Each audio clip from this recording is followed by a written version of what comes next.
Time travel is real. We all do it. And I have proof. Have you ever struggled with recurring experiences of resentment, bitterness, regret, nostalgia?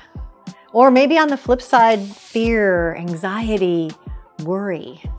If any of that sounds familiar to you, chances are you're probably time traveling. What do I mean by time traveling? Well, I used to love watching those movies where people would get in a time machine and they could pick an era or a time to go back to or to go forward to. It's like Back to the Future. Great ideas, great movies. But then there's always that glitch of you can't meet yourself because then that changes everything. And if you change one thing, it changes the future.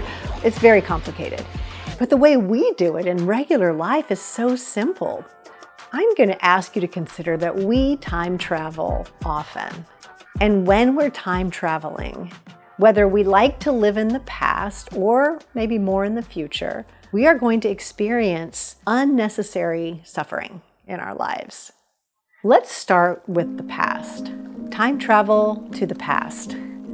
Have you ever noticed when you are with someone, family members, a coworker, somebody that you know, and there's almost like a little pop-up in your brain about the thing that happened that one time that really was a problem or that was really annoying or that really hurt your feelings. And in your mind, you're prepared for that thing happening. And of course, you don't want it to happen again. So a lot of your energy gets caught up in recycling or living back through the resentment of it or the bitterness of it.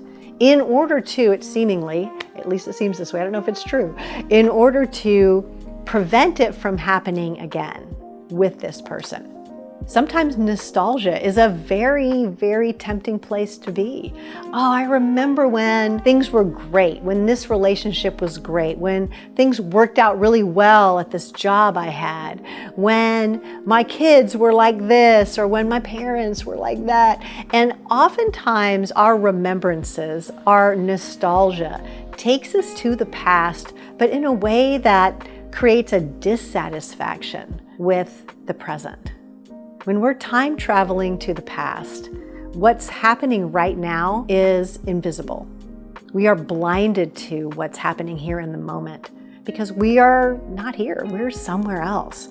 We're very, very busy reliving something or attempting to prevent reliving something, which is just another way of reliving something.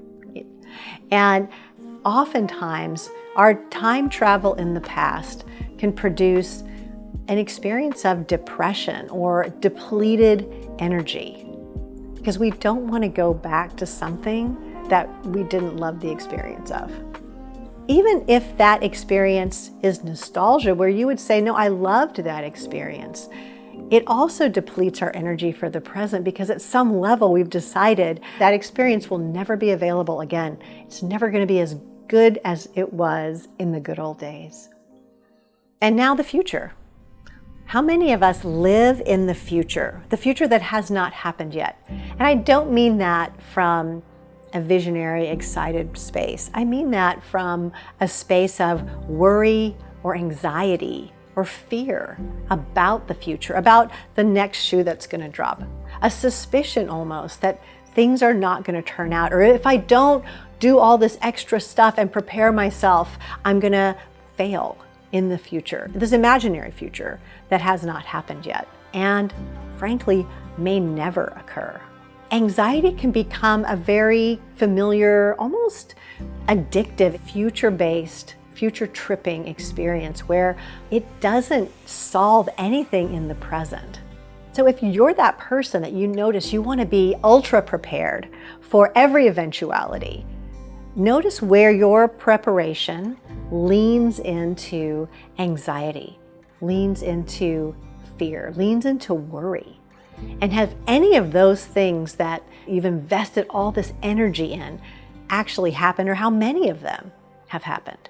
Have you ever looked at just forensics on your worries or your anxieties?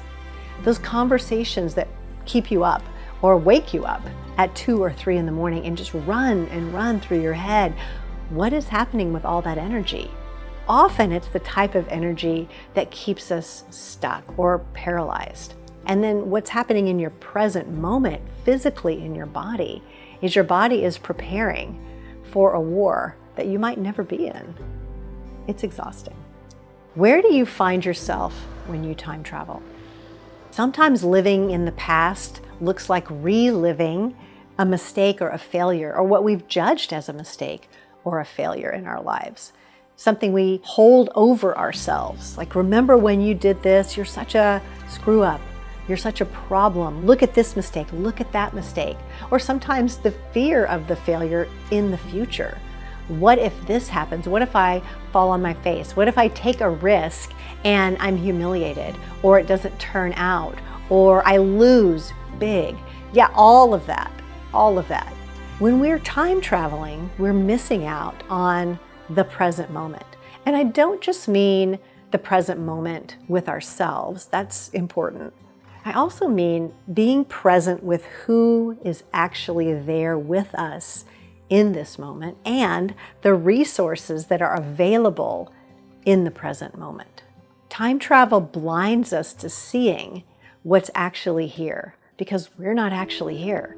We're somewhere else. We're back in 1977, or we're way in 2025, or even further, 2035, 2050.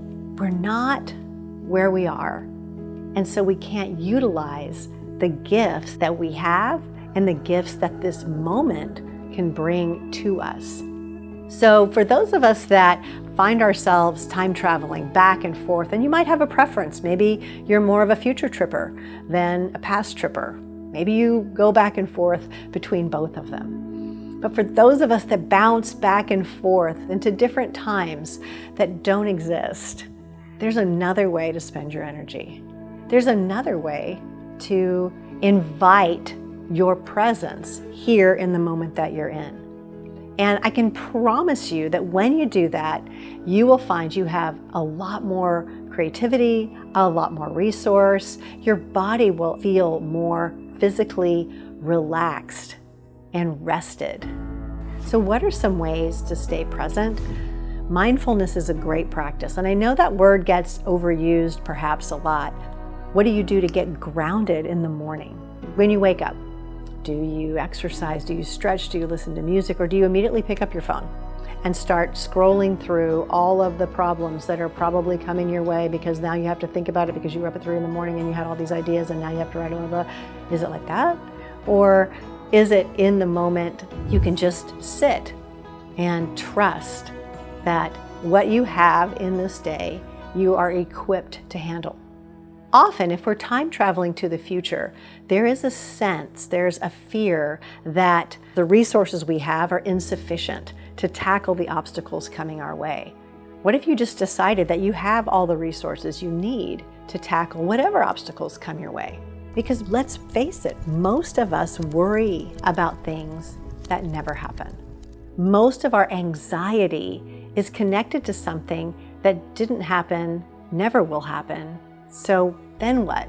Then you've spent all of this beautiful energy you have for this moment on a phantom, on something that is not real. And it's exhausting. It is exhausting. Being present allows you to observe and notice your thoughts and your feelings and what's actually going on for you. What do you need in this moment? And reground yourself into who you are in this moment, for yourself, for your family, for the world. It can give you the space to navigate the difficulties when they do come with more resource, with more enjoyment. If you are present enough to really receive this video, if you weren't in the past and you weren't in the future, like, subscribe, make a comment, share. It helps me out, and more importantly, it helps other people looking for resource to find these videos. And if you're finding it really difficult to create that space between your thoughts, your emotions, and your actions, check out this video.